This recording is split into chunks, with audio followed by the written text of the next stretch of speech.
تقریباً 10 منٹ بعد ان کی گاڑی گاؤں سے باہر جانے والی سڑک پر دوڑ رہی تھی۔ نورپور تھانے پہنچنے میں انہیں آدھے گھنٹے سے زیادہ نہیں لگا۔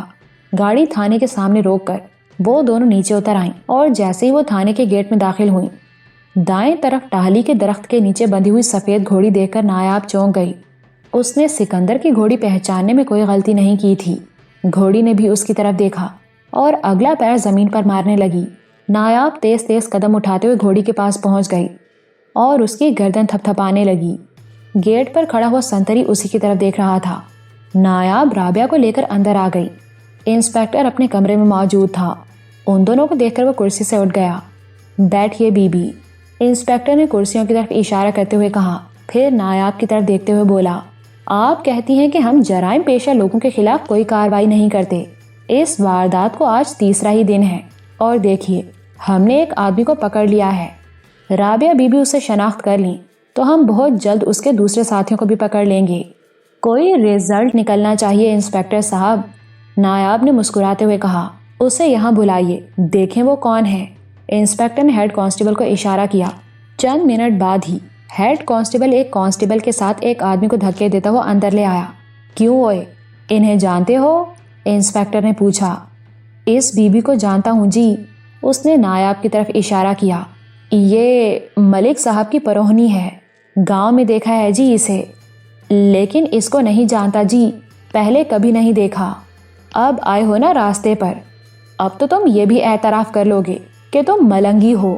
آہو جی، میرا نام ملنگی ہے جی، لیکن میرا کسی معاملے سے کوئی تعلق نہیں ہے جی، میں تو ڈر کے مارے گاؤں سے بھاگ گیا تھا جی، ملنگی نے کہا۔ رابعہ بی بی، آپ اسے پہچانتی ہیں؟ آپ کے مکان کو آگ لگانے، آپ کے والد کو قتل کرنے، آپ کے بھائی کو زخمی کرنے اور آپ کو اٹھا کر لے جانے والوں میں یہ بھی شامل تھا یا نہیں؟ اسے کسی موقع پر آپ نے دیکھا تھا یا نہیں؟ انسپکٹر نے رابعہ کی طرف دیکھتے ہوئے کہا۔ جن لوگوں نے ہمارے گھر پر حملہ کیا تھا وہ سب لوگ ڈھاٹے باندھے ہوئے تھے، اس لیے میں اس وقت کسی کا چہرہ نہیں دیکھ سکی تھی، لیکن رابعہ چند لمحوں کو خاموش ہوئی، پھر بات جاری رکھتے ہوئے بولی، لیکن جو لوگ مجھے اٹھا کر لے گئے تھے انہوں نے گھوڑوں پر طویل مسافت کے بعد مجھے ایک ویران مکان میں لے جا کر ڈال دیا تھا۔ اس دوران ان لوگوں نے اپنے چہروں سے ڈھاٹے ہٹائے تھے۔ وہ 4 آدمی تھے، یہ ان میں نہیں تھا، لیکن چند گھنٹوں بعد یہ بھی وہاں آ گیا تھا اور اس نے ان لوگوں کو شاباش دی تھی۔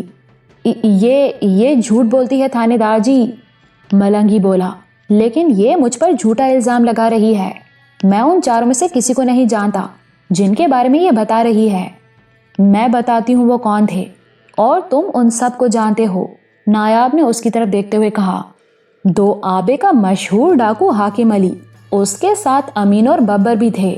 ایک اور آدمی تھا جو وہاں سے چلا گیا تھا، دریا کے کنارے اس ویران ریسٹ ہاؤس میں۔ تم لوگوں کو چودھری سعادت کا انتظار تھا لیکن وہ نہیں آیا۔ تم لوگوں نے وہ سارا دن اس ویران ریسٹ ہاؤس میں گزارا اور پھر رات کے پچھلے پہر حاکم علی اور امین وہاں سے چلے گئے۔ ببر کو تم نے روک لیا تھا۔ تم حاکم علی اور امین کو رخصت کرنے کے لیے ان کے ساتھ باہر کھڑے باتیں کر رہے تھے اور جب اندر واپس آئے تو رابعہ غائب تھی۔ نایاب خاموش ہو کر ملنگی کی طرف دیکھنے لگی۔ ملنگی کے چہرے پر ہوائیاں اڑ رہی تھیں۔ وہ خوفزدہ سی نظروں سے نایاب کو دیکھتے ہوئے بار بار خشک ہونٹوں پر زبان پھیر رہا تھا۔ تم اپنے آپ کو بے گناہ ثابت نہیں کر سکتے ملنگی، تمہیں حیرت ہوگی کہ میں یہ سب کچھ کیسے جانتی ہوں۔ میں بتاتی ہوں، رابعہ کو اس ریسٹ ہاؤس سے نکالنے والی میں تھی۔ میں اسے بے ہوشی کی حالت میں اٹھا کر کھڑکی کے راستے کمرے سے باہر لائی اور کھیت میں چھپ گئی۔ تم اور ببر رابعہ کو تلاش کرتے رہے، پھر ببر کو ملک سکندر کی وہ گھوڑی مل گئی جو ریسٹ ہاؤس سے 50 گز دور درخت سے بندھی ہوئی تھی۔ تم سمجھے کہ شاید ملک سکندر رابعہ کو تلاش کرتا ہوا وہاں پہنچ گیا ہے۔ تم دونوں وقتاً فوقتاً فائرنگ بھی کرتے رہے۔ نایاب چند لمحوں کو خاموش ہوئی اور ایک بار پھر ملنگی کے چہرے پر نظریں جماتے ہوئے بولی، تمہارا ساتھی ببر ہمیں گاؤں تک پہنچنے سے روکنے کی کوشش میں پراسرار طور پر خوفناک موت کا شکار ہو چکا ہے۔ تم بھی اپنے انجام سے نہیں بچ سکتے اور نہ ہی تم وہاں اپنی موجودگی سے انکار کر سکتے ہو۔ وہاں تمہاری موجودگی کا ایک ثبوت ملک سکندر کی وہ گھوڑی ہے جو اس وقت تھانے کے کمپاؤنڈ میں بندھی ہوئی ہے۔ میں اسی گھوڑی پر اس ویران ریسٹ ہاؤس تک پہنچی تھی جو بعد میں تمہارے ہاتھ لگ گئی، اور اب تمہاری بھلائی اسی میں ہے کہ اپنے جرم کا اعتراف کر لو، ورنہ جانتے ہو کہ پولیس زبان کھلوانے کے لیے کیسے کیسے خوفناک طریقے اختیار کرتی ہے۔ نایاب بی بی، تھانے دار نے اس کے خاموش ہونے پر کہا، اب آپ کو مزید کچھ کہنے کی ضرورت نہیں، باقی باتیں اس سے ہم قبولوا لیں گے۔ معاملہ صرف ڈکیتی اور اغوا کا نہیں، قتل کا بھی ہے۔ میں نے کسی کو قتل نہیں کیا، ملنگی ایک دم بول پڑا۔ یہ درست ہے کہ میں اس ریسٹ ہاؤس میں پہنچ گیا تھا، لیکن میں نے کسی کو قتل نہیں کیا۔ اس میں شبہ نہیں کہ یہ سب کچھ پہلے سے طے شدہ پروگرام کے تحت ہوا تھا۔ نایاب اس کے چہرے پر نظریں جماتے ہوئے بولی، یہ منصوبہ کس نے بنایا تھا؟ وہ مجھے زندہ نہیں چھوڑے گا جی، ملنگی گھگھیایا۔ تم پولیس کی حفاظت میں ہو، کوئی تمہارا کچھ نہیں بگاڑ سکتا۔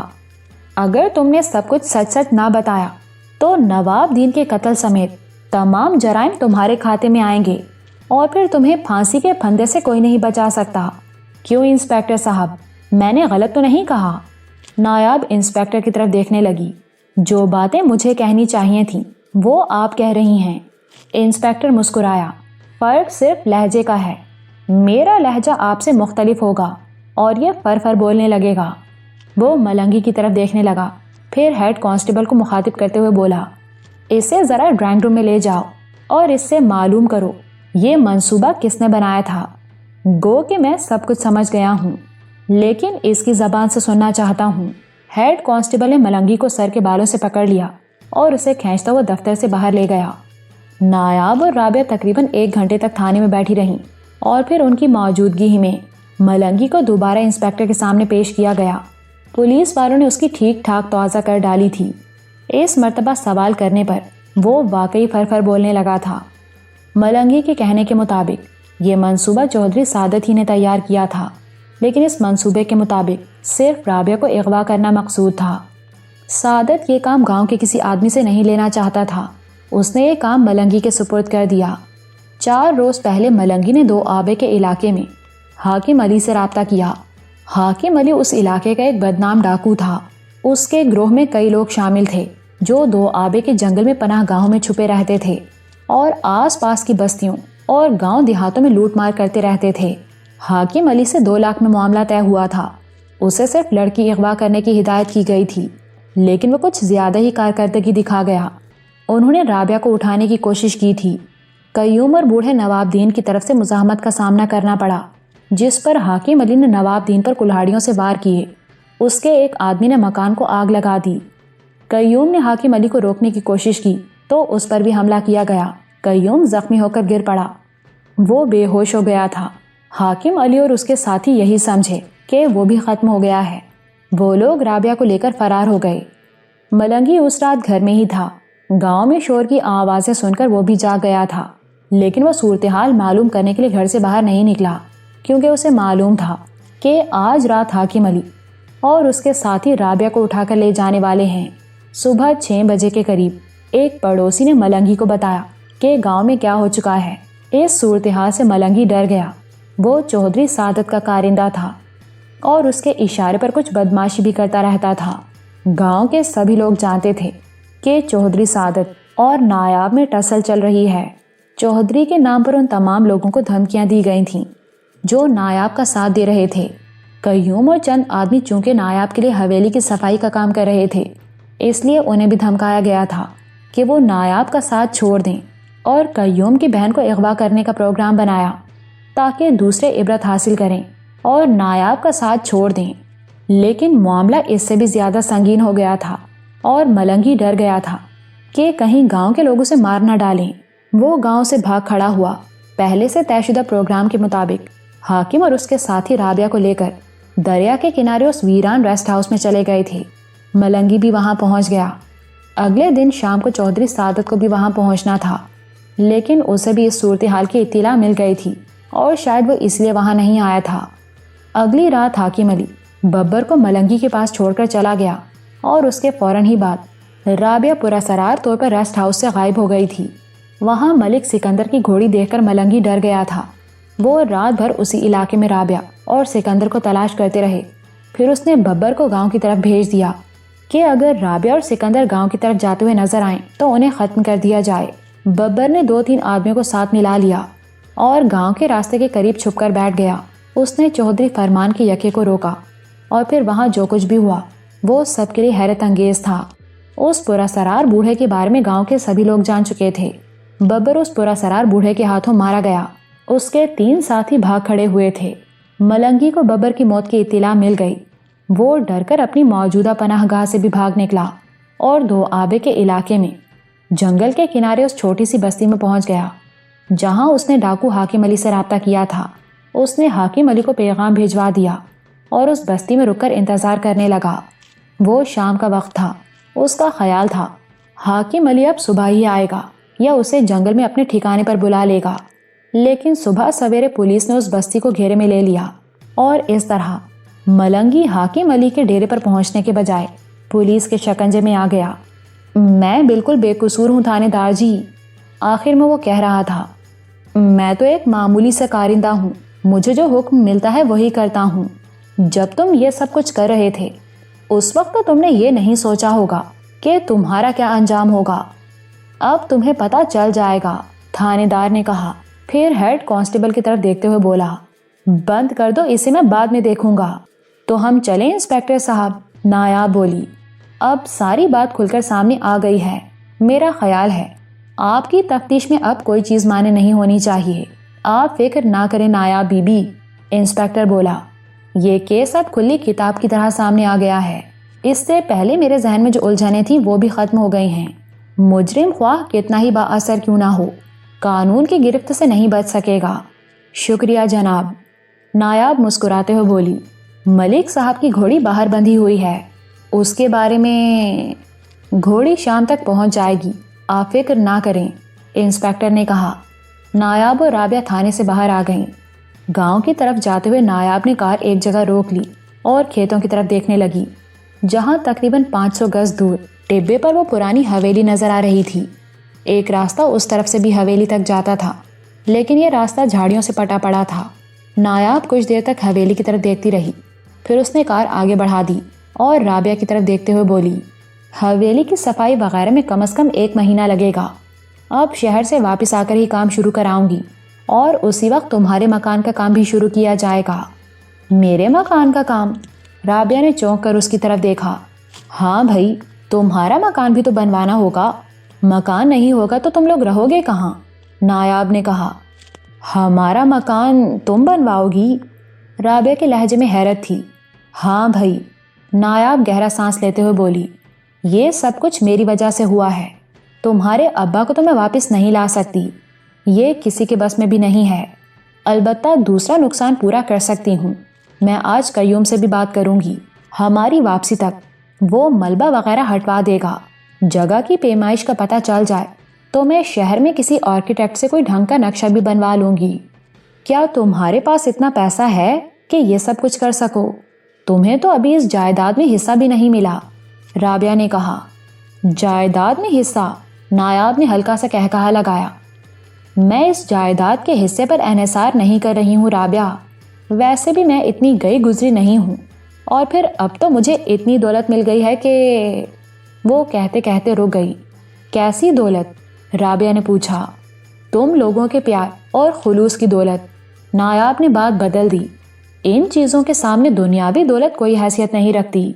تم نے بات بدل دی، رابعہ نے اسے گھورا، شاید کچھ چھپانا چاہتی ہو، لیکن میں وہ بات جاننے کے لیے اصرار نہیں کروں گی جو تم نہیں بتانا چاہتی۔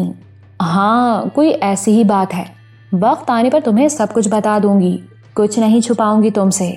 رابعہ نے مزید کوئی سوال نہیں کیا۔ گاڑی گاؤں میں داخل ہو چکی تھی۔ نایاب اسے مختلف گلیوں میں گھماتی ہوئی حویلی کی طرف لے آئی۔ اس وقت 5 بج رہے تھے۔ 1 گھنٹے بعد سکندر بھی کھیتوں میں آ گیا۔ نایاب ملک سکندر کو تو بتا ہی چکی تھی کہ تھانے میں کیا ہوا تھا، اور اب وہ سکندر کو بھی صورتحال سے آگاہ کر رہی تھی۔ اس کا مطلب ہے اب پولیس چودھری سعادت کے پیچھے پڑ جائے گی۔ سکندر اس کے خاموش ہونے پر بولا، ہاں، بشرط یہ پولیس والے اپنی ذمہ داری کا احساس کریں، نایاب نے کہا۔ تھانے میں ملنگی کے بیان سے اگرچہ یہ بات واضح ہو چکی ہے کہ یہ ساری کارروائی چودھری سعادت کے کہنے پر ہوئی تھی، پولیس اگر چاہے تو اسے قتل، اغوا اور آتش زدگی کے الزام میں گرفتار کر سکتی ہے۔ پولیس چاہے تو ایسا کر سکتی ہے، سکندر بولا۔ لیکن میرے خیال میں ایسا ہوگا نہیں۔ وہ اس علاقے کے سب سے بڑے زمیندار ہیں۔ چودھری امانت علی کبھی یہ نہیں چاہے گا کہ پولیس اس کے بیٹے کو ہتھکڑی لگا کر لے جائے۔ وہ اپنے بیٹے کو بچانے کے لیے وہ سب کچھ کر گزرے گا جو اس کے بس میں ہوگا۔ البتہ یہ ضرور ہوگا کہ وہ اپنے بیٹے کو بچانے کے لیے کچھ بے گناہوں کو آگے کر دے۔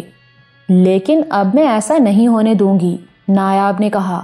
کل میں شہر جا رہی ہوں، پاپا کے ذریعے اوپر سے بھی کچھ دباؤ ڈلواؤں گی۔ سزا مجرموں کو ملنی چاہیے، بے گناہوں کو نہیں۔ کل تم شہر جا رہی ہو؟ سکندر نے چونک کر اس کی طرف دیکھا۔ ہاں، اور رابعہ بھی میرے ساتھ جائے گی۔ ماحول کی تبدیلی سے شاید اس کے دکھوں کا بوجھ کچھ ہلکا ہو جائے، نایاب نے کہا۔ ہاں ٹھیک ہے، لے جاؤ اسے بھی۔ لیکن کیا سکندر بھائی؟ نایاب نے سوالیہ نگاہوں سے اس کی طرف دیکھا۔ اس خزانے کے بارے میں تم نے کیا سوچا ہے؟ سکندر نے پوچھا۔ اس مرتبہ اس کی آواز سرگوشی سے زیادہ بلند نہیں تھی۔ چند ہیرے میں اپنے ساتھ لے جاؤں گی جو ہم وہاں سے لائے تھے، نایاب نے جواب دیا۔ شہر میں ان کی اچھی قیمت مل جائے گی۔ اس رقم سے چھوٹے موٹے کام ہو جائیں گے۔ حویلی کی تعمیر نو کرانے کے علاوہ میں قیوم اور رابعہ کو مکان بھی بنا کر دینا چاہتی ہوں تاکہ انہیں سر چھپانے کی جگہ مل سکے۔ یہ تو بڑی اچھی بات ہے، یہ دونوں زندگی بھر تمہیں دعائیں دیتے رہیں گے، سکندر نے کہا۔ اس کے علاوہ آپ بھی سوچئے کہ ہمیں وہ خزانہ کس طرح استعمال کرنا چاہیے۔ آپ بھی کوئی منصوبہ بنائیے، نایاب نے کہا۔ میرے ذہن میں ایک دو منصوبے ہیں۔ میں چاہتا ہوں کہ تمہارے کیس کا فیصلہ ہو جائے تو کوئی پروگرام بنایا جائے، سکندر بولا۔ کیس کا فیصلہ بھی ہو جائے گا، نایاب بولی۔ آپ انکل سے بات کریں، گاؤں کے کچھ اور معتبر اور قابل اعتماد لوگوں سے بھی مشورہ کریں اور کوئی پروگرام فائنل کر لیں۔ ٹھیک ہے، تمہاری واپسی تک کوئی نہ کوئی پروگرام بن جائے گا، سکندر نے کہا۔ اور پھر اس رات کھانے کے بعد نایاب نے قیوم کو بھی حویلی بلا لیا اور اسے بتا دیا کہ وہ کل شہر جا رہی ہے اور رابعہ بھی اس کے ساتھ جائے گی۔ قیوم نے رابعہ کے ساتھ جانے پر کوئی اعتراض نہیں کیا تھا۔ تم میرے آنے تک مکان کا ملبہ صاف کرا دو۔ اور کیا تمہیں معلوم ہے کہ اس جگہ کا رقبہ کتنا ہے؟ 2 کنال ہے جی، قیوم نے جواب دیا۔ یہ زمین بابا حسین دین نے ابا کو دی تھی۔ ابا نے 2 کمرے بنوا لیے تھے اور باقی صحن کھلا رکھا تھا۔ میرا خیال ہے زمین کا وہ ٹکڑا مستطیل ہے، نایاب بولی۔ صبح میرے جانے سے پہلے اس کی لمبائی چوڑائی کی پیمائش کر کے مجھے بتا دینا تاکہ میں شہر سے مکان کا نقشہ بنوا لاؤں اور واپس آ کر کام شروع کرا دوں۔ میں سمجھا نہیں، کیسا نقشہ، کیسا کام؟ قیوم نے الجھی ہوئی نگاہوں سے اس کی طرف دیکھا۔ کیا آپ پرانی حویلی کو توڑوا کر کوئی نقشہ بنوانا چاہتی ہیں؟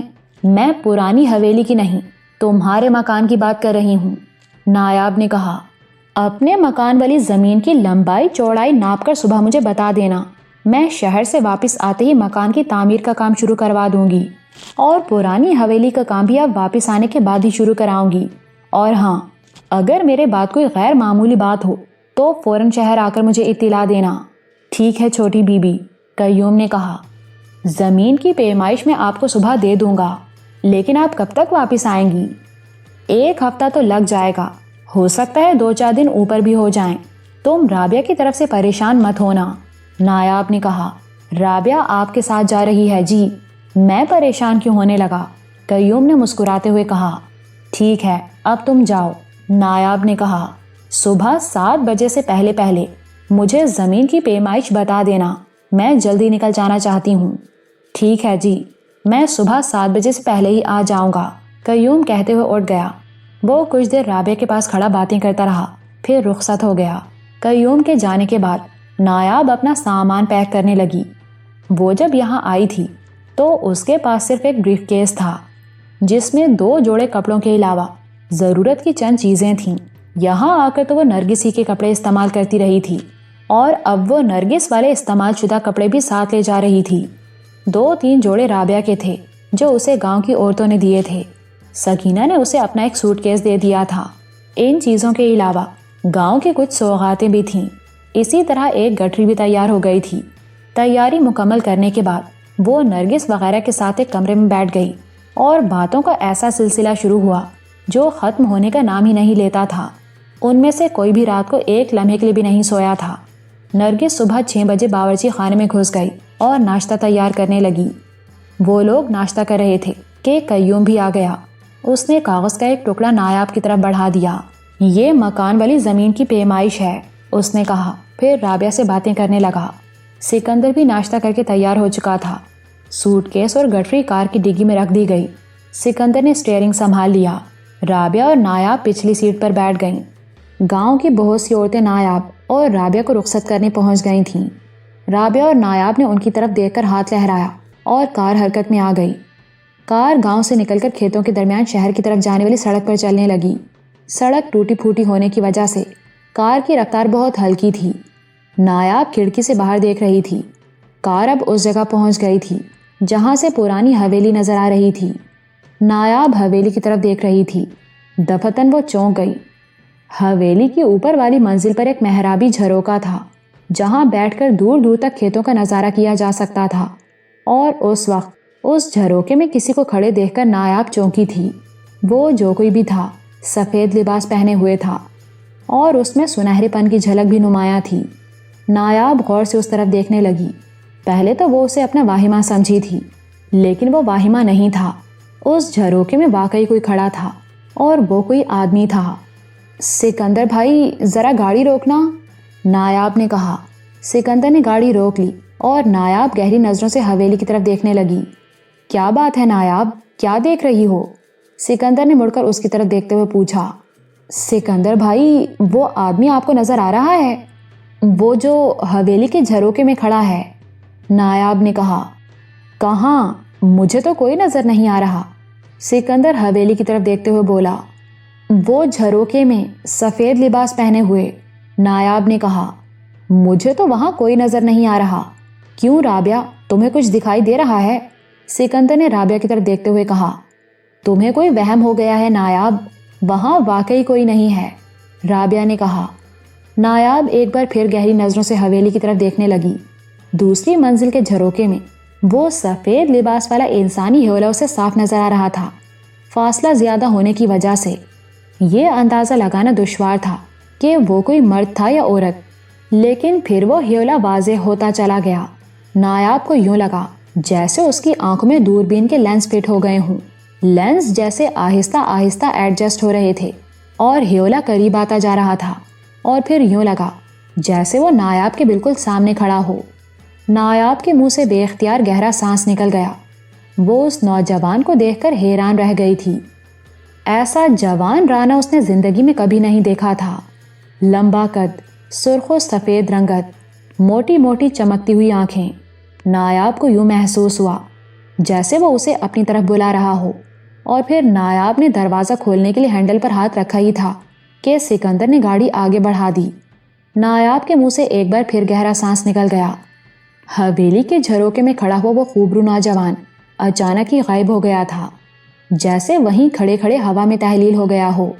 نایاب کچھ دیر اسی طرف دیکھتی رہی، پھر سیدھی ہو کر بیٹھ گئی اور سر کو دونوں ہاتھوں میں تھام لیا۔ کیا ہوا نایاب، تمہاری طبیعت تو ٹھیک ہے نا؟ رابعہ نے پوچھا۔ ہاں ٹھیک ہوں، نایاب نے جواب دیا۔ سر میں اچانک ہی درد شروع ہو گیا ہے۔ اگر طبیعت خراب ہو رہی ہے تو آج کا پروگرام کینسل کر دو نایاب، لمبا سفر ہے۔ راستے میں اگر طبیعت زیادہ خراب ہو گئی تو…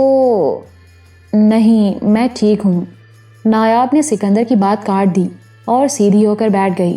نورپور پہنچ کر پونسٹان کی 2 گولیاں لے لوں گی، سر درد ٹھیک ہو جائے گا۔ اور پھر نورپور پہنچ کر اس نے سب سے پہلا کام یہی کیا تھا۔ سکندر نے کار ایک میڈیکل سٹور کے سامنے روک لی اور نیچے اتر کر دکان سے پونسٹان کا پورا سٹرپ اور پانی کا گلاس لے آیا۔ نایاب نے 2 گولیاں پانی کے ساتھ حلق سے اتار لیں اور باقی پتہ اپنے بریف کیس میں رکھ لیا۔ سکندر نے انہیں شاہپور جانے والی ایئر کنڈیشنڈ کوچ میں بٹھا دیا۔ کچھ دیر وہاں کھڑا رہا، پھر رخصت ہو گیا۔ جب وہ گاؤں سے رخصت ہو رہے تھے تو رابعہ نے محسوس کیا تھا کہ نایاب کچھ بے چین سی ہو رہی تھی، اور جب حویلی کے سامنے اس نے سڑک پر گاڑی رکوائی تھی تو اس کی بے چینی کچھ اور بڑھ گئی تھی۔ بقول اس نے حویلی کے جھروکے میں کسی کو کھڑے دیکھا تھا۔ وہ شاید اس کا واہمہ تھا، اور جب سکندر نے گاڑی آگے بڑھائی تھی تو اس کی بے چینی 2 چند ہو گئی تھی۔ سکندر انہیں کوچ میں بٹھا کر چلا گیا تھا۔ نایاب اپنی سیٹ پر بیٹھی بار بار بے چینی سے پہلو بدل رہی تھی۔ وہ کبھی پیچھے مڑ کر دیکھتی اور کبھی کھڑکی سے باہر دیکھنے لگتی۔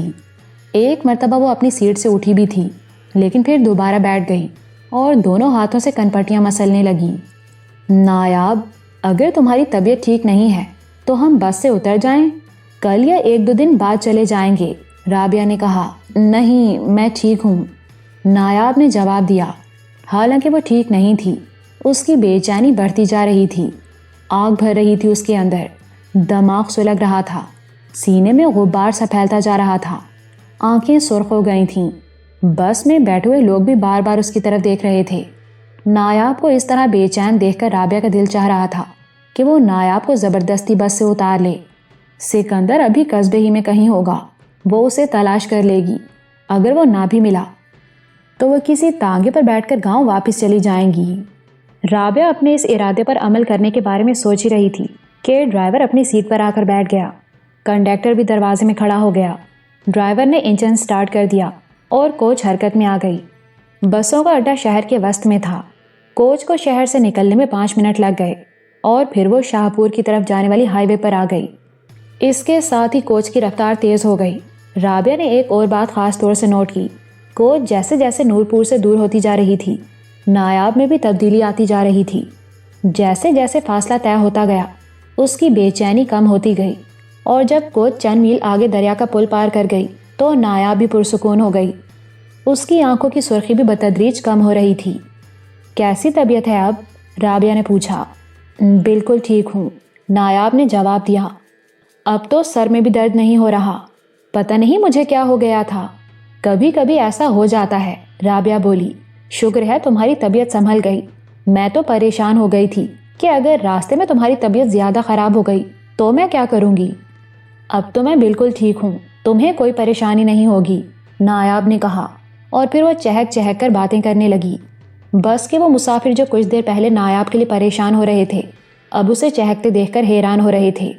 کوچ تیز رفتاری سے اپنا سفر طے کر رہی تھی۔ نایاب کبھی رابعہ سے باتیں کرنے لگتی اور کبھی باہر دیکھنے لگتی۔ سڑک کے دونوں طرف دور دور تک لہلہاتے ہوئے کھیت تھے، تھوڑے تھوڑے فاصلے پر چھوٹی چھوٹی بستیاں بھی تھیں۔ نایاب کو یہ سب کچھ بہت اچھا لگ رہا تھا اور وہ بڑی دلچسپی سے دیکھ رہی تھی۔ رابعہ سیٹ کے پشت سے ٹیک لگائے اونگ رہی تھی۔ نایاب بھی رات بھر جاگی تھی۔ کچھ دیر بعد وہ بھی سیٹ کی پشت سے ٹیک لگائے اونگنے لگی۔ 4:30 بجے کے قریب کوچ شاہپور پہنچ گئی۔ بس اسٹیشن پر کوچ سے اتر کر گھر پہنچنے میں تقریباً آدھا گھنٹہ اور لگ گیا۔ نایاب کے والد ارشاد صاحب گھر پر موجود نہیں تھے۔ گھر کی دیکھ بھال کے لیے ادھیڑ عمر میاں بیوی ملازم رکھے ہوئے تھے۔ اکرم گیٹ میں ٹیکسی داخل ہوتے دیکھ کر اس طرف لپکا۔ اس نے نایاب کو ٹیکسی کی پچھلی سیٹ پر بیٹھتے ہوئے دیکھ لیا تھا۔ اس کی بیوی سغرا بھی آواز سن کر آ گئی تھی۔ رابعہ بڑی حیرت سے اس کوٹھی کو دیکھ رہی تھی۔ 1000 مربع گز پر مشتمل یہ کوٹھی بڑی شاندار تھی۔ لگتا تھا یہ کوٹھی اینٹوں سے نہیں ماربل سے بنائی گئی تھی۔ فرش اور دیواروں پر صرف ماربل ہی نظر آ رہا تھا۔ پورچ کے سامنے ایک خوبصورت لان تھا۔ دبے سرسبز گھاس کے قطعے کے چاروں طرف رنگ برنگے پھولوں کی کیاریاں تھیں۔ رابعہ اندر داخل ہوئی تو اس کی آنکھیں کھلی کی کھلی رہ گئیں۔ فرش پر بچھے ہوئے دبیز قالین اور شاندار فرنیچر۔ یہ تمہارا گھر ہے نایاب؟ اس نے حیرت بھرے لہجے میں پوچھا۔ ہاں، اللہ کا لاکھ لاکھ شکر ہے کہ اس نے سر چھپانے کو یہ جگہ دے رکھی ہے، نایاب نے انکساری سے کام لیتے ہوئے کہا۔ نایاب، تمہیں اللہ نے اتنا کچھ دیا ہے تو پھر لعنت بھیجو چودھری کی زمین پر، رابعہ نے کہا۔ نہیں رابعہ، میں اس پر لعنت نہیں بھیج سکتی، نایاب بولی۔ گاؤں اور آس پاس کی بستیوں کے لوگ ان کے ظلم سہتے رہے، کسی نے ان کا ہاتھ روکنے کی کوشش نہیں کی، جس کا نتیجہ یہ ہوا کہ ان کا ظلم بڑھتا ہی گیا۔ اگر شروع ہی میں کوئی ان کے سامنے ڈٹ جاتا تو آج یہ صورتحال نہ ہوتی۔ اب یہ لوگ میرا حق مارنا چاہتے ہیں۔ اگر میں خاموش رہی تو ان کے حوصلے اور بڑھیں گے اور یہ روایت قائم ہو جائے گی کہ اس خاندان کی کوئی بہو یا کوئی اور فرد اپنا حق نہیں مانگ سکے گا۔ میں نے طے کر رکھا ہے کہ اپنا حق لے کر رہوں گی۔ گاؤں میں رہتے ہوئے مجھے یہ بھی پتہ چل گیا ہے کہ ان چودھریوں نے دھوکے اور دھوس دھمکیوں سے کچھ چھوٹے کسانوں کی زمینوں پر بھی قبضہ کر رکھا ہے۔ ان سے اپنا حصہ لے کر میں وہ زمینیں ان چھوٹے کسانوں میں تقسیم کر دوں گی۔ اچھا چھوڑو، یہ باتیں تو بعد میں بھی ہوتی رہیں گی۔ آؤ میں تمہیں تمہارا کمرہ دکھا دوں، تم منہ ہاتھ دھو کر کپڑے بدل لو تو پھر چائے پئیں گے، بہت طلب ہو رہی ہے۔ نایاب اسے ایک بیڈ روم میں لے آئی اور ایک الماری کھول کر بولی، یہ میرے کپڑے ہیں، تمہیں پورے آ جائیں گے، جو دل چاہے پہن لینا، اور یہ دیکھو یہ باتھ روم ہے، اب تم جلدی سے منہ ہاتھ دھو کر تیار ہو جاؤ، ڈیڈی بھی آنے ہی والے ہوں گے۔ نایاب باہر نکل گئی تو رابعہ نے کمرے کا دروازہ بند کر لیا اور الماری میں سے ایک جوڑا نکال کر باتھ روم میں گھس گئی۔ نایاب بھی اپنے کمرے میں آ کر باتھ روم میں گھس گئی۔ 6-7 گھنٹوں کے سفر نے اسے بری طرح تھکا دیا تھا۔ ٹھنڈے پانی کے غسل سے اس کی کسل مندی بڑی حد تک دور ہو گئی تھی۔ آدھے گھنٹے بعد وہ باہر نکلی تو رابعہ بھی تیار ہو چکی تھی۔ ڈیڈی ابھی تک نہیں آئے؟ نایاب نے سغرا سے پوچھا، جو میز پر چائے کے برتن لگا رہی تھی۔ تھوڑی دیر پہلے ان کا فون آیا تھا، سغرا نے کہا، میں نے انہیں بتا دیا ہے کہ آپ آ گئی ہیں، وہ آدھے گھنٹے تک آ جائیں گے۔ ڈیڈی آج کل دفتر سے دیر سے آتے ہیں کیا؟ نایاب نے پوچھا۔ آپ کے بعد تو دیر سے ہی گھر آنے لگے ہیں، دفتر سے چھٹی کر کے کسی دوست کے ہاں چلے جاتے ہیں، اب آپ آ گئی ہیں تو صاحب بھی جلدی گھر آ جایا کریں گے۔ اس نے چائے بنا کر ایک ایک کپ ان کے سامنے رکھ دیا۔ چائے کے ساتھ کچھ لوازمات بھی تھے۔ نایاب نے ایک کیک پیس اٹھا لیا اور پلیٹ رابعہ کی طرف سرکا دی۔ کھاؤ نا تم بھی، راستے میں تو کوئی ڈھنگ کی چیز ملی نہیں تھی، مجھے تو بہت بھوک لگ رہی ہے، لو کھاؤ۔ رابعہ نے بھی ایک کیک پیس اٹھا لیا۔ چائے پینے کے بعد نایاب برآمدے میں آ گئی۔ رابعہ بھی اسی کے ساتھ ہی تھی اور ٹھیک اسی لمحے سفید رنگ کی شاندار کار کوٹھی کے گیٹ میں داخل ہوئی اور پورچ میں آ کر رک گئی۔ چند سیکنڈ بعد ارشاد صاحب کار سے اترے۔ رابعہ انہیں دیکھ کر بہت متاثر ہوئی، بڑی شاندار شخصیت تھی ان کی۔ نایاب دوڑ کر ان سے لپٹ گئی۔ ارے بیٹا، تم تو وہاں جا کر مجھے بھول ہی گئی تھیں۔ ارشاد صاحب اس کے سر پر پیار سے ہاتھ پھیرتے ہوئے بولے، میں آپ کو ایک لمحے کو بھی نہیں بھولی تھی ڈیڈی، بس وہاں کے حالات ہی کچھ ایسے ہو گئے تھے کہ مجھے ضرورت سے زیادہ وہاں رہنا پڑا۔ نایاب نے جواب دیا، ہاں مجھے پتا چلا تھا کہ وہاں کچھ پراسرار قسم کے واقعات پیش آ رہے تھے، خیر ان کی تفصیل تو بعد میں سنوں گا، پہلے یہ بتاؤ ملک صاحب کی طبیعت اب کیسی ہے؟ ارشاد صاحب نے پوچھا۔ پہلے سے بہت بہتر ہیں، میں نے تو کہا تھا کہ چند روز کے لیے وہ بھی شہر آ جائیں مگر وہ نہیں مانے۔ نایاب نے کہا، ہاں بیٹا، یہ زمیندار لوگ اپنی زمینوں کی مٹی سے مشکل ہی سے الگ ہوتے ہیں، اور ہاں یہ کون لڑکی ہے؟ یہ ملک صاحب کی بیٹی تو نہیں ہو سکتی، انہیں تو میں پہچانتا ہوں۔ ارشاد صاحب رابعہ کی طرف دیکھنے لگے، یہ رابعہ ہے، اسے آپ نے پہلے کبھی نہیں دیکھا ہوگا۔ نایاب نے رابعہ کا تعارف کراتے ہوئے کہا، یہ گاؤں کے ایک معتبر شخص چاچا نواب دین کی بیٹی ہے، چند روز پہلے انہیں قتل کر دیا گیا تھا۔ اوہ، ارشاد صاحب بولے، مجھے بہت افسوس ہوا بیٹی، کسی سے دشمنی تھی کیا؟ ان لوگوں کو مجھ سے ہمدردی کا خمیازہ بھگتنا پڑا ہے ڈیڈی۔ نایاب نے کہا، ان کے گھر کو جلا کر راکھ کر دیا گیا، چاچا نواب دین کو قتل کر دیا، اس کا بھائی زخمی ہوا اور اسے بھی اغوا کر لیا گیا۔ یہ لمبی کہانی ہے ڈیڈی، آپ کو تفصیل سے بتاؤں گی۔ یہ چودھری لوگ تو بہت ہی گھٹیا ثابت ہوئے، مجھ سے دشمنی کا بدلہ دوسرے بے گناہوں اور معصوم لوگوں سے لے رہے ہیں، ان لوگوں کو تو کسی صورت میں بھی معاف نہیں کیا جانا چاہیے۔ مجھے پتا چلا تھا، ارشاد صاحب بولے، بلکہ گاؤں کا ایک آدمی میرے پاس آیا تھا، اس نے مجھ سے کہا تھا کہ چودھری سعادت تم سے دشمنی میں حد سے آگے بڑھ رہا ہے، میں تمہیں واپس بلا لوں تاکہ تمہیں کوئی نقصان نہ پہنچ سکے۔ میں تو پریشان ہو رہا تھا اور سوچا تھا کہ اگر تم 1-2 دن تک نہ آئیں تو ویکینڈ پر میں خود گاؤں چلا جاؤں گا۔ چودھری سعادت نے میرے خلاف کیا تو بہت کچھ، مگر اپنے مقصد میں کامیاب نہیں ہو سکا۔ نایاب نے کہا، گاؤں کے بیشتر لوگ میرے ساتھ ہیں، ان کے علاوہ کچھ نادیدہ ہستیاں بھی میری مدد کر رہی ہیں۔ نادیدہ ہستیاں؟ ملک صاحب نے چونک کر اس کی طرف دیکھا۔ میں سمجھا نہیں۔ میں آپ کو بتاؤں گی، آئیے اندر تو چلیں، نایاب بولی۔ وہ اندر آ کر لاؤنج میں بیٹھ گئے۔ تھوڑی ہی دیر بعد سغرا نے ارشاد صاحب کے سامنے چائے رکھ دی۔ ہاں تو وہ نادیدہ ہستیاں کون ہیں اور تمہاری مدد کیسے کر رہی ہیں؟ ارشاد صاحب نے چائے کا گھونٹ لیتے ہوئے پوچھا۔ یہ تو اب تک میں بھی نہیں سمجھ سکی کہ وہ کون ہیں اور میری مدد کیوں کر رہی ہیں، نایاب نے کہا، اور چند لمحوں کی خاموشی کے بعد بولی، بات ایک سنہری سانپ سے شروع ہوئی تھی۔ اس روز میں اور ملک صاحب کی چھوٹی بیٹی عذرا کھیتوں میں گھوم رہی تھیں کہ ایک سانپ اور نیولے کو لڑتے ہوئے دیکھا۔ سانپ سنہری رنگ کا تھا جسے نیولا بری طرح پٹک رہا تھا۔ نہ جانے کہ مجھے اس سانپ پر ترس آ گیا۔ میں نے اسے بچانے کے لیے نیولے کو مار بھگایا۔ وہ سانپ زخمی ہو گیا تھا۔ میں نے بلا خوف اسے ہاتھ میں اٹھا لیا۔ وہ سانپ میرے بازو سے لپٹ گیا اور پھر زمین پر رینگتا ہوا کھیت میں غائب ہو گیا۔ نایاب چند لمحوں کو خاموش ہوئی، پھر تفصیل سے گاؤں میں پیش آنے والے تمام واقعات بتانے لگی۔ آخر میں وہ کہہ رہی تھی، چودھری سعادت کا خیال تھا کہ میں ان لوگوں سے ڈر کر گاؤں سے بھاگ جاؤں گی۔ اس نے کئی مرتبہ مجھ پر قاتلانہ حملے کروائے، لیکن میں ہر مرتبہ بچتی رہی۔ البتہ کچھ بے گناہ موت کا شکار ہوتے رہے۔ گاؤں کے معصوم اور مظلوم لوگوں کی ہمدردیاں اور دعائیں میرے ساتھ ہیں، لیکن ایک بات میں نے واضح طور پر نوٹ کی ہے کہ نور پور کا تھانے دار کھل کر جانبداری سے کام لے رہا ہے۔ اگر وہ کوئی فرض شناس آفیسر ہوتا تو چودھری سعادت کو سلاخوں کے پیچھے بند کر چکا ہوتا۔ اب رابعہ والا معاملہ ہی لیجئے۔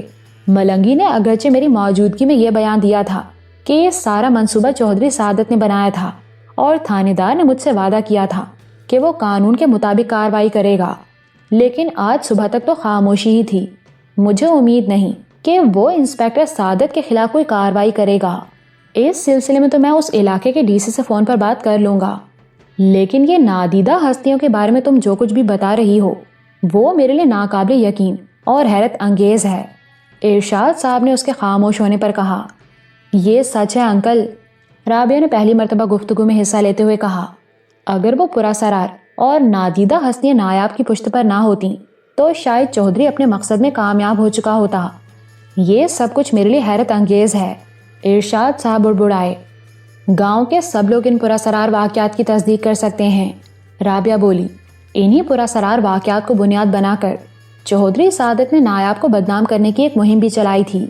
کبھی کہا گیا کہ یہ ناگن ہے اور کبھی یہ افواہ پھیلائی گئی کہ یہ کوئی بدروح ہے، لیکن گاؤں کے لوگ ان کی باتوں میں نہیں آئے۔ سبھی لوگ سمجھتے ہیں کہ نایاب نہ تو کوئی ناگن ہے اور نہ ہی بدروح، وہ ان سب کی طرح جیتی جاگتی انسان ہے۔ بات صرف اتنی ہے انکل کہ نایاب کے دل میں کوئی برائی نہیں ہے، اس کی نیت میں فتور نہیں ہے۔ یہ ایک نیک نیت لڑکی ہے۔ اس کے دل میں دوسروں کے لیے ہمدردی کا مادہ کوٹ کوٹ کر بھرا ہوا ہے۔ سانپ جیسی زہریلی چیز سے کوئی بھی ذی ہوش انسان ہمدردی کا اظہار نہیں کر سکتا، لیکن نایاب نے نہ صرف اس سانپ کو نیولے سے بچایا بلکہ اپنی زندگی خطرے میں ڈال کر اسے ہاتھ میں اٹھا لیا اور اس کے زخم سہلانے لگی۔ انسان تو احسان فراموش اور محسن کش ہو سکتا ہے، مگر وہ زہریلا ناگ ایسا نہیں تھا۔ اس نے نایاب کے احسان کا بدلہ چکانے کے لیے اس کی حفاظت کا بیڑا اٹھایا، اور یہ ثابت بھی ہو گیا ہے کہ اس نے ہر موقع پر نایاب کی حفاظت کی ہے، اور میرا خیال ہے کہ وہ پراسرار بوڑھا بھی اس ناگی کا کوئی روپ ہے۔ کیا آپ سمجھتے ہیں کہ کوئی انسان یہ سب کچھ کر سکتا ہے؟ اس کے علاوہ نایاب اس کے خاموش ہونے پر بولی، اس زہریلے ناگ نے میری ہمدردی کا ایک ایسا انعام بھی دیا ہے جس کا میں یا کوئی اور تصور بھی نہیں کر سکتا۔ اور وہ انعام کیا ہے؟ ارشاد صاحب نے دلچسپی لیتے ہوئے کہا، 1 منٹ ابھی دکھاتی ہوں، اور بریف کیس میں سے وہ ہیرے نکال لائی۔ یہ دیکھیے۔ اس نے ہیرے ارشاد صاحب کے ہاتھ میں دے دیے۔ ان جگمگاتے ہوئے ہیروں کو دیکھ کر ارشاد صاحب کی آنکھوں میں بھی عجیب سی چمک ابھر آئی۔ یہ تو بہت قیمتی ہیرے ہیں۔ جی ہاں۔ نایاب نے مسکرا کر رابعہ کی طرف دیکھا، وہ بھی حیرت سے ان ہیروں کی طرف دیکھ رہی تھی۔ وہ سنہری ناگ مجھے ٹیلوں والے کھنڈروں میں ایک ایسی جگہ لے گیا تھا جہاں ایک بہت بڑا خزانہ موجود تھا۔ وہ خزانہ اتنا بڑا ہے کہ میں اس شہر کی ساری بڑی عمارتیں خرید سکتی ہوں۔ یہ چند ہیرے میں نے اسی خزانے سے اٹھائے تھے۔ اس خزانے کے بارے میں جانتی ہوں یا سکندر بھائی، البتہ ملک انکل کو بھی ہم نے سرسری طور پر بتا دیا تھا۔ ہمارے علاوہ اور کوئی اس خزانے کے بارے میں نہیں جانتا۔ رابعہ اور ارشاد صاحب پھٹی پھٹی سی نظروں سے نایاب کی طرف دیکھ رہے تھے۔ کیا واقعی تم سچ کہہ رہی ہو؟ میرا مطلب ہے، کیا حقیقت میں اس خزانے کا کوئی وجود ہے؟ ارشاد صاحب بولے۔ ان کے لہجے میں بے پناہ حیرت تھی۔ میں سچ کہہ رہی ہوں ڈیڈی، نایاب مسکرائی۔ یہ چند ہیرے اس خزانے کا ہی ایک حصہ ہیں۔ اگر یہ واقعی سچ ہے تو تم اس شہر کی چند بلڈنگز تو کیا پورا شہر خرید سکتی ہو، صرف یہ ایک ہیرا۔ وہ اپنی ہتھیلی پر سے ایک ہیرا اٹھاتے ہوئے بولے، صرف یہ ایک ہیرا کم سے کم 2 لاکھ روپے سے کم کا نہیں ہوگا۔ اس طرح کے کتنے ہیرے ہیں وہاں؟ تعداد کا تو مجھے اندازہ نہیں، لیکن 3-4 بوریاں بھری جا سکتی ہیں۔ نایاب نے جواب دیا۔ 3-4 بوریاں؟ ارشاد صاحب کا منہ مارے حیرت کے کھلے کا کھلا رہ گیا۔ ان ہیروں کے علاوہ وہاں اور بھی بہت کچھ ہے، نایاب نے مسکراتے ہوئے جواب دیا۔ سونے کے برتن، زیورات، نوادرات اور بہت کچھ۔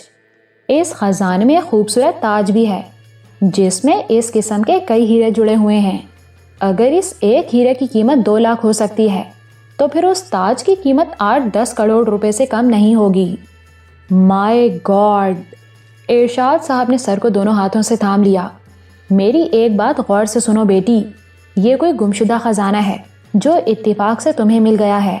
ہمارے ملک کا بلکہ دنیا کے ہر ملک کا قانون یہ ہے کہ اگر زمین سے کوئی قیمتی چیز مثلاً سونا، چاندی، تیل، گیس یا اسی قسم کی کوئی چیز برآمد ہوتی ہے تو وہ حکومت کی ملکیت سمجھی جاتی ہے۔ دفینے بھی اسی زمرے میں آتے ہیں، اس لیے قانونی طور پر یہ دفینہ بھی حکومت کی ملکیت ہے۔ اس لیے میرا مشورہ تمہیں یہ ہے کہ یہ خزانہ حکومت کے حوالے کر دو۔ حکومت تمہیں جو بھی حصہ دے گی وہ بھی کروڑوں سے کم نہیں ہوگا۔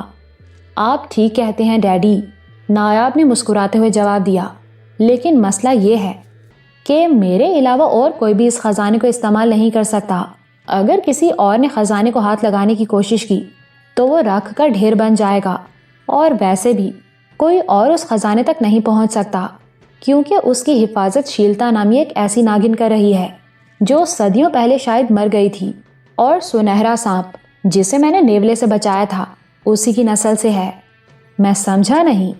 ارشاد صاحب نے الجھی ہوئی نظروں سے اس کی طرف دیکھا۔ وہ ناگن اگر صدیوں پہلے مر چکی ہے تو اب اس خزانے کی حفاظت کیسے کر سکتی ہے؟ یہی تو وہ باتیں ہیں جو میری سمجھ میں نہیں آ سکیں اور شاید کسی اور کی سمجھ میں بھی نہ آ سکیں، نایاب نے کہا، اور چند لمحوں کی خاموشی کے بعد بولی۔ صدیوں پہلے وہ علاقہ ایک ایسی ریاست میں شامل تھا جس پر رانی شلپا نامی ایک عورت کی حکمرانی تھی۔ حسین ہونے کے علاوہ رانی شلپا بے حد ہمدرد اور نیک عورت تھی۔ حکمران نیک نیت ہوں تو عوام بھی خوشحال ہوتے ہیں۔ رانی شلپا کی ریاست میں امن و آشتی تھی، خوشحالی تھی، لیکن رانی شلپا سے یہ غلطی ہو گئی، اور وہ غلطی ہی نہ صرف رانی شلپا کو بلکہ پوری ریاست کو لے ڈوبی۔ لوگوں نے رانی شلپا کو زندہ جلا دیا اور ریاست تباہ ہو گئی۔ وہ خزانہ اسی رانی شلپا کی ملکیت تھا۔ شیلتا نامی ناگن اس کی محافظ ہے۔ شیلتا کا کہنا ہے کہ رانی شلپا واپس آ جائے گی، اسے رانی شلپا کا انتظار ہے۔ عجیب احمقانہ باتیں ہیں، ارشاد صاحب بولے۔ کوئی انسان مرنے کے بعد اس دنیا میں واپس نہیں آتا، اور پھر وہ ناگن جو صدیوں پہلے مر گئی تھی وہ تم سے باتیں کیسے کر سکتی ہے؟ یہ اسرار و رموز بھی میں ابھی تک نہیں سمجھ سکی ڈیڈی، نایاب نے جواب دیا۔ لیکن ڈیڈی، پچھلے دنوں گاؤں میں جو پراسرار واقعات پیش آئے ہیں ان کا حقیقت سے کوئی نہ کوئی تعلق ضرور ہے۔ مثال کے طور پر میں نے ہاجرہ نامی ایک لڑکی کی لاش دیکھی تھی جس کے سینے میں خنجر پیوست تھا، لگتا تھا اسے چند منٹ پہلے ہی قتل کیا گیا ہو۔ اس وقت میرے کانوں میں کچھ پراسرار سے سرگوشیاں سنائی دی تھیں جن سے مجھے اس لڑکی کے بارے میں پتا چلا کہ وہ گاؤں کے موچی کی بیٹی ہے۔ میں بعد میں سکندر بھائی کو لے کر حویلی میں آئی تو لاش غائب تھی، لیکن اس بات کی تصدیق ہو گئی کہ ہاجرہ واقعی گاؤں کے موچی کی بیٹی تھی اور اسے اسی حویلی میں قتل کیا گیا تھا۔ لیکن یہ 60-70 سال پہلے کی بات تھی۔ اس کے علاوہ اور بھی بہت سی ایسی باتیں ہیں جو بظاہر ناقابل یقین اور پراسرار لگتی ہیں، لیکن ان کا کسی نہ کسی حقیقت سے کوئی تعلق ضرور ہے۔ ناگن شیلتا نے مجھے یہ خزانہ سنہرے ناگ کو بچانے کے عوض انعام کے طور پر دیا تھا، لیکن اس کے ساتھ ہی یہ بھی کہہ دیا تھا کہ اگر میرے علاوہ کسی اور نے اس خزانے پر قبضہ جمانے کی کوشش کی تو یہ خزانہ یا تو غائب ہو جائے گا یا پھر راکھ کا ڈھیر بن جائے گا۔ ڈیڈی، وہ چند لمحے خاموش ہو کر باپ کے چہرے کی طرف دیکھتی رہی، پھر بات جاری رکھتے ہوئے بولی، میں جانتی ہوں آپ ایک فرض شناس آفیسر ہیں ڈیڈی۔ آپ پہلے اس ملک کے مفاد کا سوچتے ہیں، پھر اپنے بارے میں۔ میں بھی آپ ہی کی بیٹی ہوں ڈیڈی، میری رگوں میں بھی آپ ہی کا خون دوڑ رہا ہے۔ یہ خزانہ پا کر میرے دل میں کسی بددیانتی کا خیال نہیں آیا، میرا ایمان متزلزل نہیں ہوا۔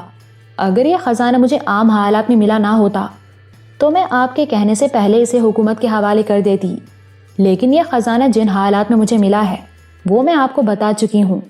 اس کے ساتھ جو شرطیں وابستہ کی گئی ہیں اگر وہ پوری نہ کی گئیں تو یہ ضائع ہو جائے گا اور ہم اس سے کوئی فائدہ نہیں اٹھا سکیں گے۔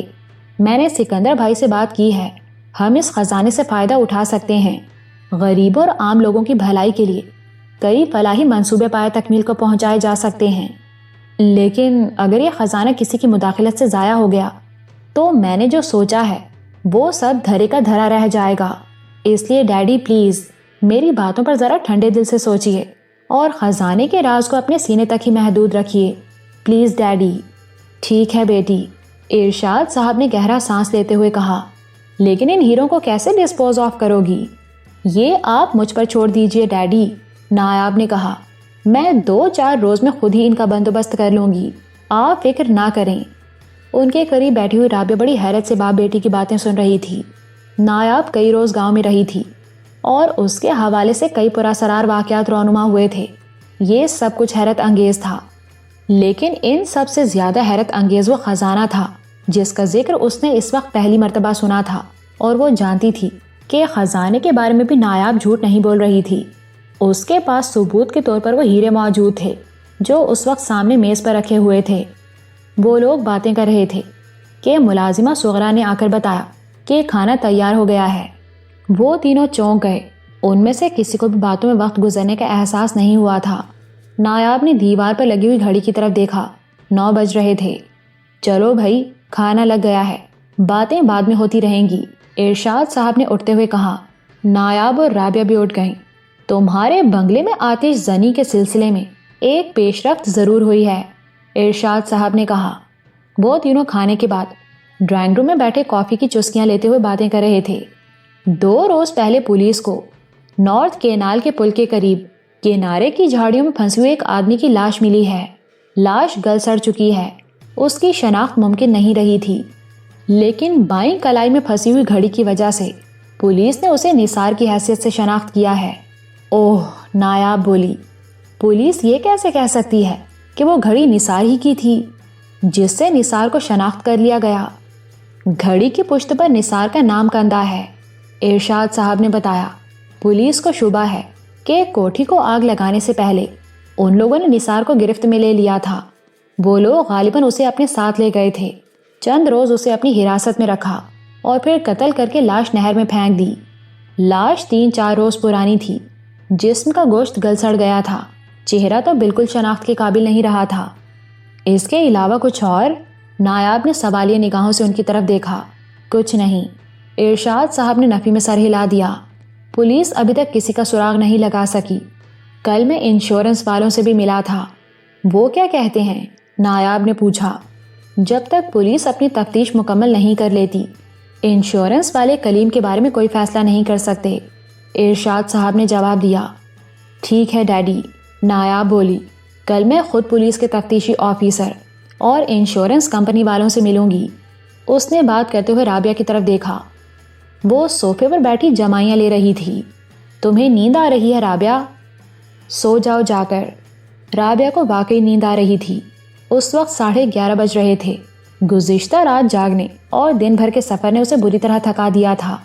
وہ اٹھ کر اپنے کمرے میں چلی گئی۔ نایاب دیر تک اپنے ڈیڈی سے باتیں کرتی رہی اور تقریباً 1:30 بجے کے قریب وہ دونوں اٹھ کر اپنے اپنے کمروں میں چلے گئے۔ شدید تھکن ہونے کے باوجود نایاب کو دیر تک نیند نہیں آ سکی تھی۔ وہ بستر پر لیٹی کروٹیں بدلتی رہی اور بالآخر اس کی آنکھیں بند ہونے لگیں۔ صبح جب وہ بیدار ہوئی تو ارشاد صاحب دفتر جا چکے تھے۔ رابعہ ابھی تک سو رہی تھی۔ نایاب نے دیوار پر لگی ہوئی گھڑی کی طرف دیکھا، 10 بجنے والے تھے۔ اس نے رابعہ کو بھی جگایا اور اپنے کمرے میں آ کر باتھ روم میں گھس گئی۔ 11 بجے وہ ناشتہ کر رہی تھیں۔ اب تم جلدی سے تیار ہو جاؤ، نایاب ناشتے کی میز سے اٹھتے ہوئے بولی۔ 1-2 کام ہیں، وہ آج ہی نمٹا لیے جائیں۔ ارشاد صاحب گاڑی چھوڑ گئے تھے۔ 12 بجے کے قریب نایاب اور رابعہ گاڑی میں سوار کوٹھی سے باہر نکل رہی تھیں۔ یہ گاڑی بھی تمہاری ہے؟ رابعہ نے پوچھا۔ ہاں، یہ گاڑی میرے شوہر نے خرید کر دی تھی، اب یہی اس کی نشانی رہ گئی ہے، نایاب نے گہرا سانس لیتے ہوئے جواب دیا۔ گاڑی شہر کے مختلف علاقوں سے گھومتی ہوئی اس علاقے میں آ گئی جسے شہر کا سب سے پوش علاقہ سمجھا جاتا تھا۔ یہاں رئیسوں اور دولت مندوں کی رہائش تھی۔ بڑی بڑی عالیشان کوٹھیاں دیکھ کر رابعہ حیرت سے پلکیں جھپکا رہی تھی۔ نایاب نے کار ایک اور سڑک پر موڑ دی۔ بہت چوڑی سڑک تھی، کناروں پر 15-15 فٹ چوڑی گرین بیلٹس تھیں۔ دبے سرسبز گھاس کے علاوہ گرین بیلٹ پر پھولوں کے پودے بھی تھے۔ اور تھوڑے تھوڑے فاصلے پر سرو کے پودے بھی۔ ان گرین بیلٹس کے بعد کشادہ سروس روڈز تھیں اور ان کے ساتھ بنگلوں کے سامنے بھی چھوٹے چھوٹے خوبصورت لان بنے ہوئے تھے۔ نایاب گاڑی کو گھما کر دائیں طرف والے سروس روڈ پر لے آئی اور پھر ایک جگہ اس نے گاڑی روک لی۔ بہت بڑا پلاٹ تھا جس پر بنی ہوئی کوٹھی جل چکی تھی، چند دیواروں کے علاوہ کچھ بھی نہیں بچا تھا۔ اس جلے ہوئے کھنڈر کو دیکھ کر رابعہ کو یہ اندازہ لگانے میں دشواری پیش نہیں آئی کہ یہ کوٹھی بھی آس پاس کی دوسری کوٹھیوں کی طرح بہت شاندار رہی ہوگی۔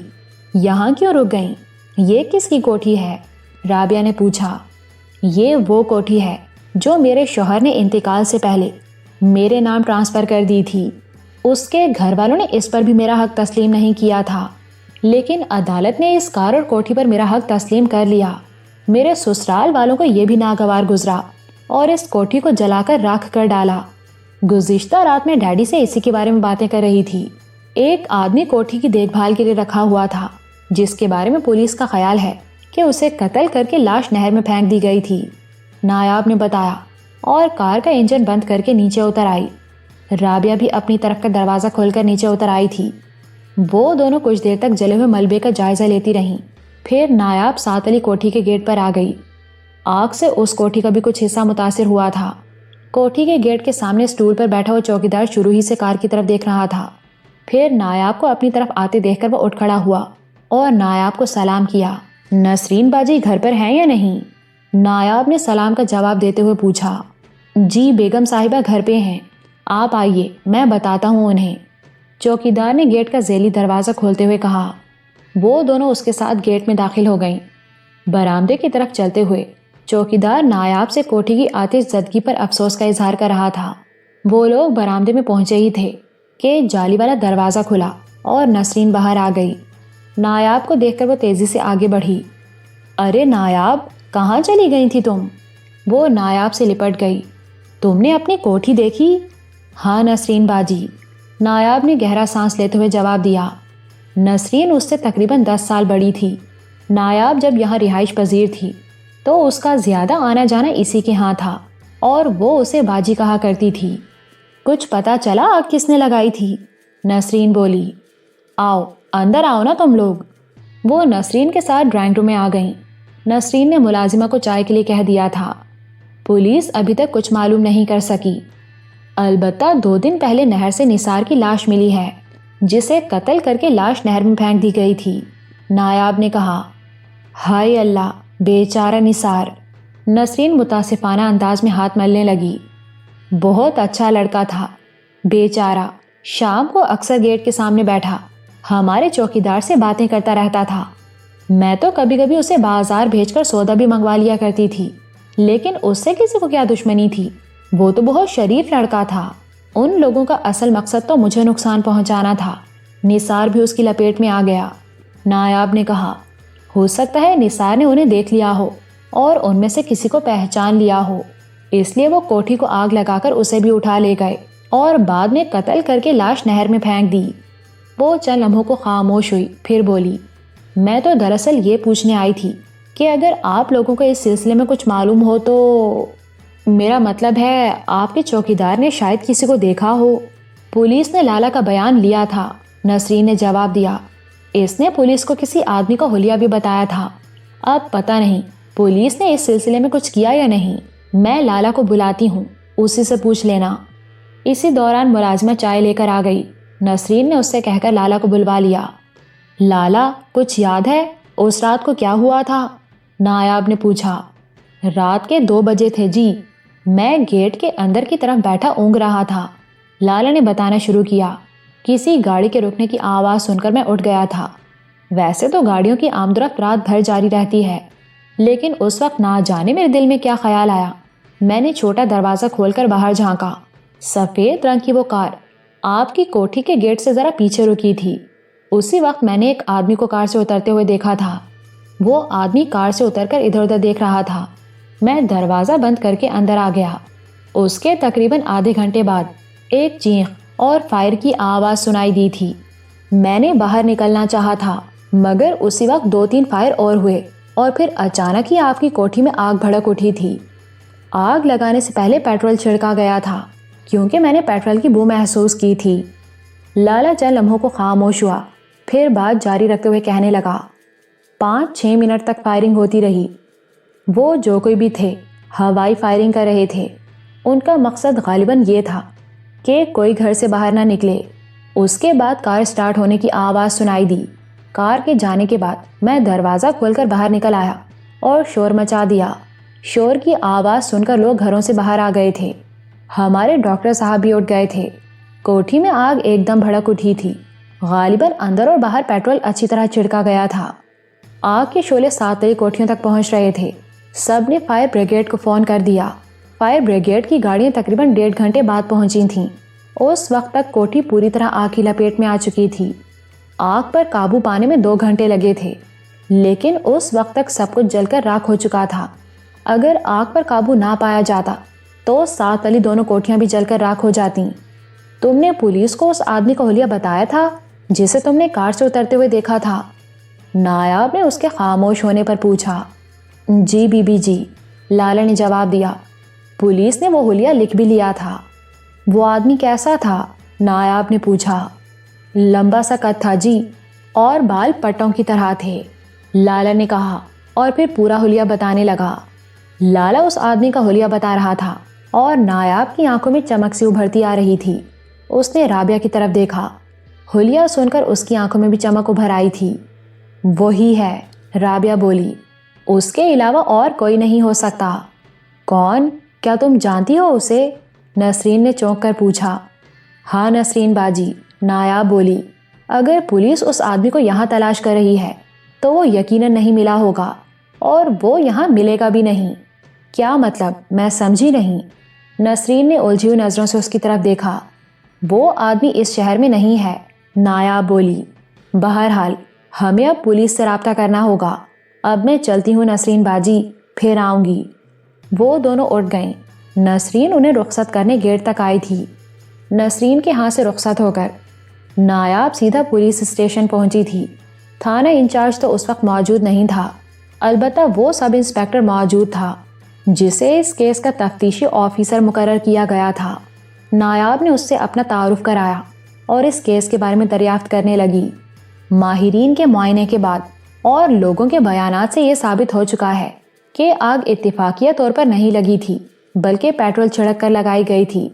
سب انسپیکٹر بتا رہا تھا وہ لوگ دیر تک فائرنگ کرتے رہے تھے تاکہ پڑوسیوں میں سے کوئی گھر سے باہر نہ نکل سکے۔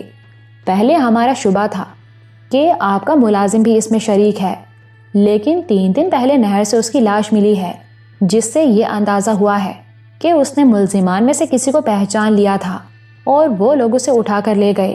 بعد میں اسے قتل کر کے لاش نہر میں پھینک دی گئی۔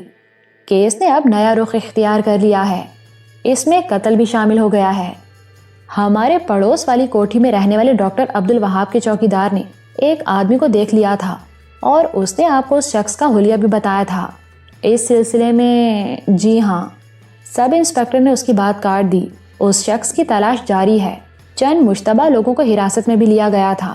لالا کو کچھ ملزمان کی تصویریں بھی دکھائی گئی تھیں، لیکن وہ ان میں نہیں ہے۔ اس کی تلاش جاری ہے۔ وہ شخص آپ کو اس شہر میں نہیں ملے گا، نایاب نے کہا۔ کیا مطلب؟ سب انسپیکٹر نے چونک کر اس کی طرف دیکھا۔ لالا نے مجھے اس آدمی کا جو حلیہ بتایا ہے، میں اسے پہچان گئی ہوں، نایاب نے جواب دیا۔ اس کا نام ملنگی ہے اور وہ قتل، اغوا، ڈکیتی اور آتش زنی کی دیگر وارداتوں میں بھی ملوث ہے، اور اس وقت نورپور پولیس کی تحویل میں ہے۔ آپ چاہیں تو نورپور پولیس سے رابطہ کر کے اس کی تصدیق کر سکتے ہیں۔ شناخت کے لیے اس کی تصویر منگوا لیں یا اسے یہاں لے آئیں۔ یہ آپ کا مسئلہ ہے کہ اس کے لیے آپ کون سا طریقہ اختیار کرتے ہیں۔ نورپور میں؟ سب انسپیکٹر کے لہجے میں حیرت تھی۔ کیا آپ اسے جانتی ہیں؟ جی ہاں، نایاب نے جواب دیا۔ ملنگی نامی یہ شخص میرے جیٹھ چودھری سعادت کا کارندہ ہے، یا یوں کہیے کہ اس کا پروردہ بدماش ہے جس سے اس قسم کے کام لیے جاتے ہیں۔ گاؤں میں بھی وہ ایسے سنگین جرائم کا مرتکب ہوا ہے جس پر 2 روز پہلے پولیس نے اسے حراست میں لے لیا ہے۔ جن دنوں میری کوٹھی کو آگ لگائی گئی ان دنوں میں گاؤں میں تھی، اور مجھے یقین ہے کہ میری کوٹھی کو آگ لگانے کے لیے ملنگی نامی اس شخص کو خاص طور پر یہاں لایا گیا ہوگا۔ اپنا کام کرنے کے بعد وہ گاؤں واپس چلا گیا، اس لیے پولیس شہر میں اسے تلاش نہیں کر سکی۔ اس کے لیے آپ کو نورپور پولیس سے رابطہ کرنا ہوگا۔ SHO صاحب آتے ہیں تو ان سے بات کرتا ہوں، سب انسپیکٹر نے کہا۔ بہرحال آپ کا بہت بہت شکریہ۔ آپ لوگ تعاون کریں تو کوئی وجہ نہیں کہ جرائم پیشہ قانون کی گرفت میں نہ آ سکیں۔ عوام تو تعاون کرتے ہیں، کارکردگی تو آپ کو دکھانی ہے، نایاب کہتے ہوئے اٹھ گئی۔ تھانے سے نکل کر وہ گاڑی کو شہر کی سڑکوں پر دوڑاتی ہوئی ایک اور پوش علاقے میں آ گئی۔ یہاں بھی بڑی بڑی اور عالیشان کوٹھیاں تھیں۔ نایاب نے ایک جگہ گاڑی روک لی اور سڑک کے دوسری طرف ایک کوٹھی کی طرف دیکھنے لگی۔